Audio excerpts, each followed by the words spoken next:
Hello all, welcome to Anjani's wonder world. ఎలా ఉన్నారు అందరూ? వ్లాగ్స్ షూట్ చేసి అప్లోడ్ చేసి చాలా డేస్ అయిపోయింది.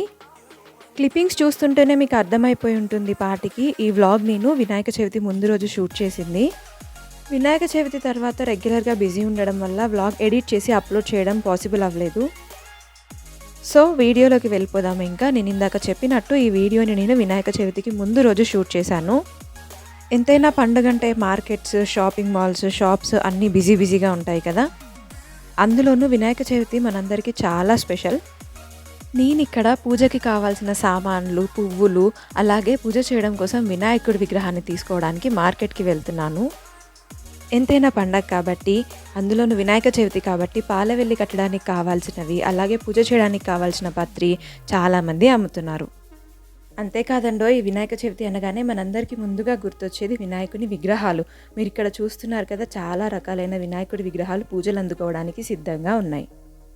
వినాయకుడి నవరాత్రులు జరిగినన్ని రోజులు కూడా ఏ వీధి చివర చూసినా రకరకాలైన మండపాలు, అందులో భారీ భారీ వినాయకుడి విగ్రహాలు మనకు దర్శనమిస్తూ ఉంటాయి.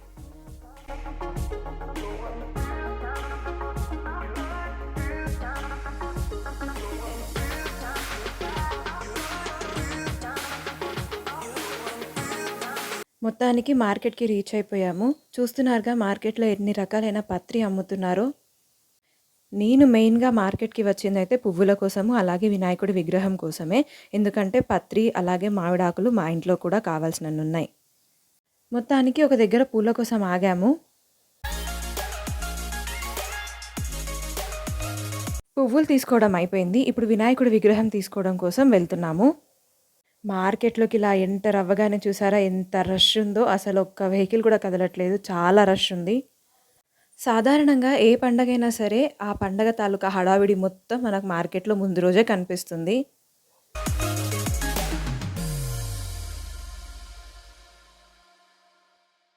A few moments later. అటు కొనేవాళ్ళు, ఇటు అమ్మేవాళ్ళు ఎవరి పని వాళ్ళు చేసుకుంటున్నారు. ఇంతలో సడన్గా వర్షం స్టార్ట్ అయింది. వర్షం పడుతున్నా సరే ఎవ్వరూ ఆగట్లేదు. ఎవరి దారిన వాళ్ళు వెళ్తూనే ఉన్నారు. ఎవరికి కావాల్సిన వాళ్ళు కొంటూనే ఉన్నారు. పువ్వులు, పత్రి అమ్మే వాళ్ళకి ఆ వర్షం చాలా లాస్ చేసిందనే చెప్పాలి. సో ఓవరాల్గా వర్షం పడ్డా ఏమైనా సరే పువ్వులు అలాగే విగ్రహం తీసుకొని ఇంటికి బయలుదేరాము. మీరు ఇక్కడ చూస్తున్నారు కదా, పెద్ద పెద్ద విగ్రహాలు అలాగే నాన్ లోకల్ వెళ్ళే విగ్రహాలన్నీ కూడా బయలుదేరి వెళ్తున్నాయి.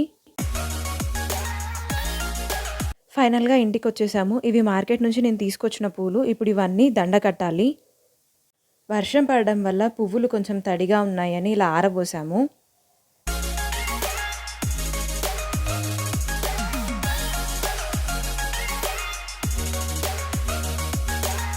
మార్కెట్ నుంచి తీసుకొచ్చిన ఈ పువ్వులను గుమ్మాలకు వేయడానికి దండలుగా అమ్మ పువ్వులను కుచ్చుతోంది. నేను తీసుకొచ్చిన గణపతి విగ్రహము, అలాగే మేము వినాయకుడికి పూజ ఎలా చేశాము మరియు ఏమేమి నైవేద్యం పెట్టాము అనేది నెక్స్ట్ వ్లాగ్లో అప్లోడ్ చేస్తాను, చూడండి.